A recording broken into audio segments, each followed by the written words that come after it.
Om Swastiastu. Selamat pagi anak-anak.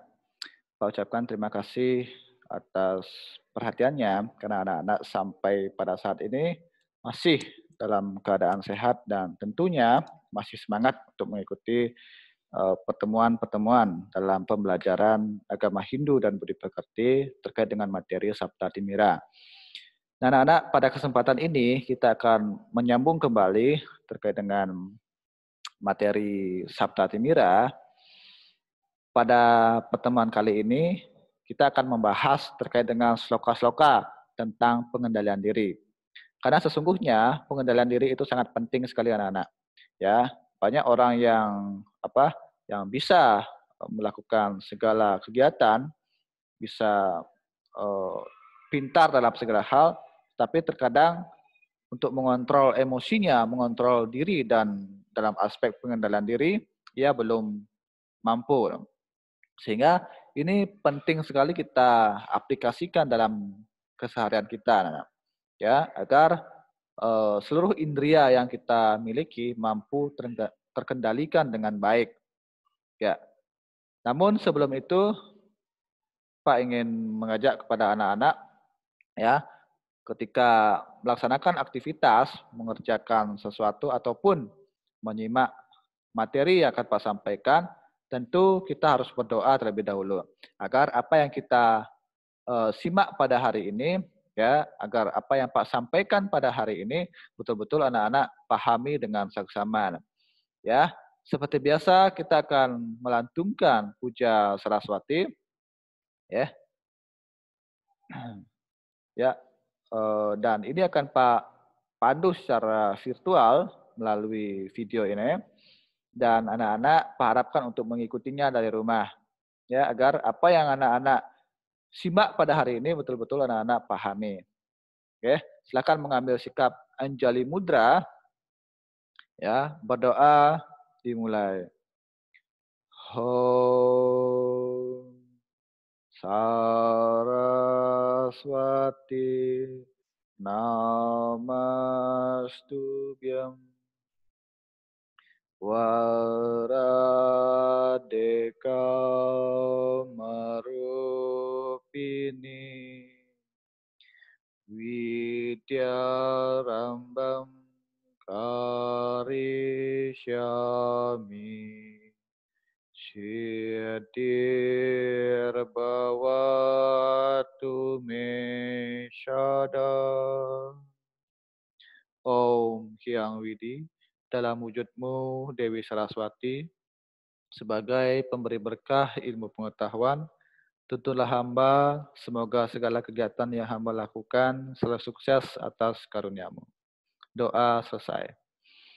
Ya anak-anak, ya mari kita simak terkait dengan materi yang akan Pak sampaikan. Jadi pengendalian diri itu sesungguhnya banyak terdapat dalam pustaka-pustaka suci kita. Nah, tapi Pak kutip dari beberapa pustaka suci saja, ya. Misalnya dalam kitab Sarasamuscaya. Jadi kitab Sarasamuscaya ini berisi tentang intisari-intisari dari apa dari Mahabharata, anak-anak.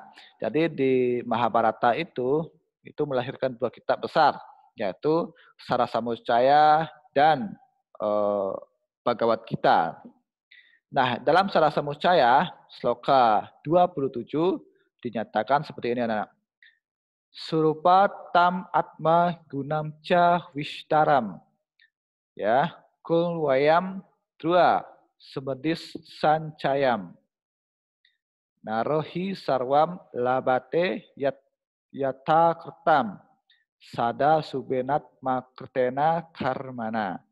Yang artinya atau terjemahannya, apa saja orang tabur, itulah ia akan petik. Seperti cantik dan menarik. Lahir dalam keluarga terpandang, kaya dan makmur yang melimpah-limpah. Ini. Jadi apa saja orang tabur, itulah ia akan petik. Jadi ketika anak-anak menabur biji padi, pasti yang anak-anak panen pasti akan padi. Ketika anak-anak menabur atau menanam biji jagung, pasti yang anak-anak panen adalah jagung. Tidak mungkin anak-anak menanam jagung itu tumbuhnya padi, anak-anak. Jadi ini menunjukkan bahwa karma kitalah yang mengantarkan kita pada saat ini. Ya. Jadi seperti apa saat kita saat ini, entah itu cantik, ganteng, buruk rupa, bahkan itu merupakan hasil karma kita yang terdahulu. Jadi orang yang cantik sekarang itu merupakan hasil dari perbuatannya yang terdahulu, anak-anak. Orang yang kaya sekarang titipan, ya, itu hanya sebuah titipan, misalnya mempunyai harta dan lain sebagainya, itu merupakan hasil karma yang dia nikmati pada sekarang dan itu merupakan hasil karma yang terdahulu, anak-anak. Ya, bahkan ketika orang misalnya buruk rupa, ya, wajahnya jelek dan lain sebagainya, itu merupakan hasil karma yang terdahulu. Itu. Jadi janganlah kita sombong dengan apa yang kita miliki sekarang. Bisa saja perbuatan kita sekarang merupakan cerminan kita yang akan datang. Ya, kita sekarang misalnya hidup berkelimpahan dan lain sebagainya, bisa saja karena perbuatan kita sekarang itu akan ketika yang akan datang kita lebih buruk lagi. Makanya pergunakanlah atau manfaatkanlah segala sesuatu yang ada itu dengan berbuat baik. Ini sloka dalam Sara Samusaya ini sangat jelas untuk mengajarkan kita bahwa setiap orang itu ya hendaknya jangan takabur ketika memiliki segala hal yang menyebabkan dia sombong. Nah, dalam Sara Samuscaya 71 juga menyatakan bahwa ya Indra yewa tat sarwamiat swarga naraka wubau, ya nigritanis tani swargaya narakaya car. Artinya inilah yang patut saya ajarkan lagi. Indriyalah ya yang dianggap surga dan neraka. Bila orang sanggup mengendalikannya, itu semata-mata surga namanya. Tapi bila tidak sanggup mengendalikannya, benar-benar nerakalah. Ya. Jadi sesungguhnya anak-anak konsep surga dan neraka itu ada di dunia dan ada setelah kematian, anak. Ya, ketika surga ada di dunia, artinya kita bisa ya mengendalikan indera kita. Itu surga namanya, anak. Jadi ketika kita sudah merasakan bahagia, ya kebahagiaan dari indera yang kita kendalikan, itulah surga di dunia. Ya, kapan kita merasakan neraka di dunia? Ketika kita tidak bisa mengendalikan indera kita. Ya, jadi kesengsaraanlah yang meliputi diri kita. Nah, itulah sebabnya indera ini sangat penting sekali kita kendalikan. Karena untuk mencapai surga di dunia, maka indera ini patut kita akan kekang, patut kita kendalikan. Salah satu saya sloka 71 itu sudah jelas ya antara konsep surga dan neraka itu jelas adanya. Nah, ini kitab Upanishad ya. Dari sloka 3 sampai 9 ini bab 1 ya atau adhyaya 1 ya. Ini di kata Upanishad ya di adhyaya 1 sloka 3 bahwa menyatakan bahwa ketahuilah bahwa sang pribadi adalah tuannya kereta, badan adalah kereta, ketahuilah bahwa kebijaksanaan itulah kusir dan pikiran adalah tali kekangnya. Bayangkan anak-anak ketika kita sama ketika menunggangi kuda ya.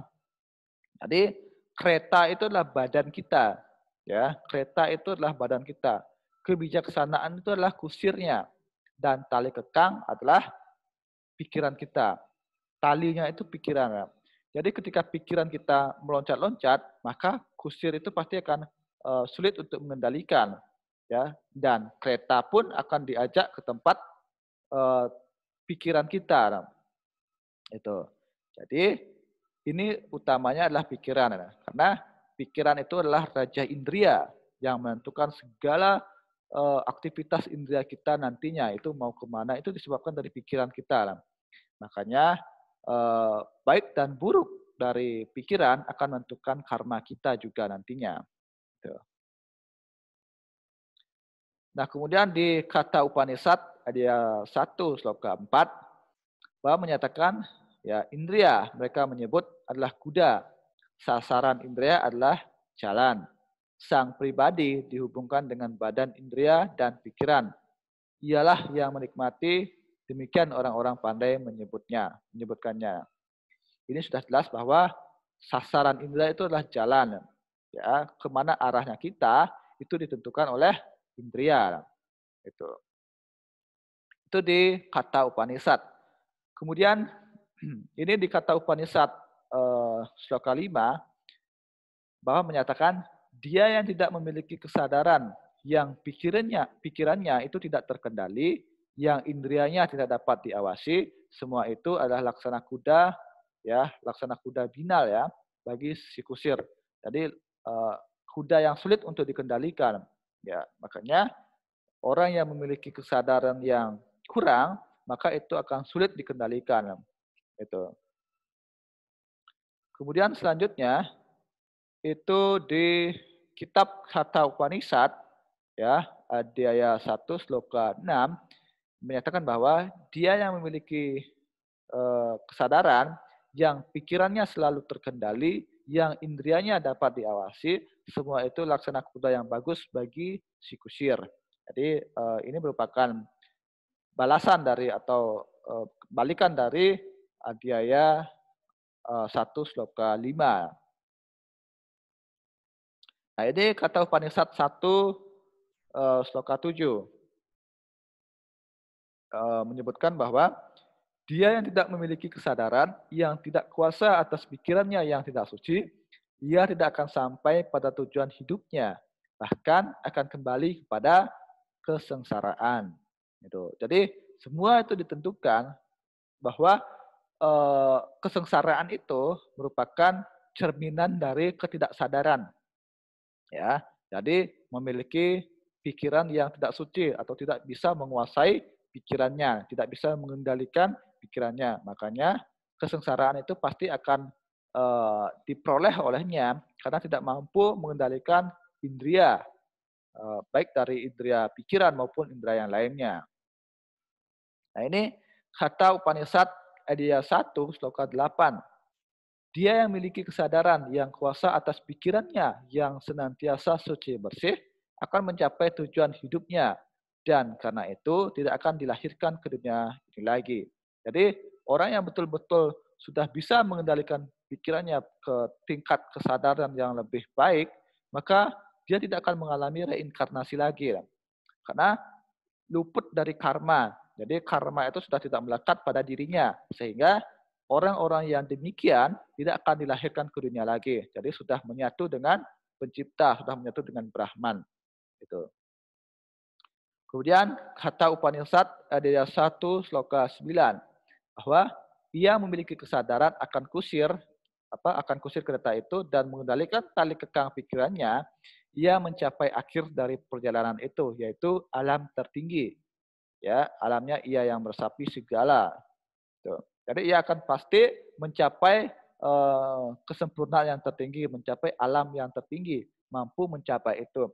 Karena ia dapat mengendalikan tali kekang pikirannya atau mencapai kesadaran yang lebih tinggi.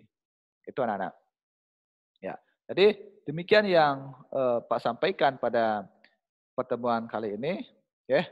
Jadi terima kasih atas perhatiannya dan Pak akhiri dengan para Santi.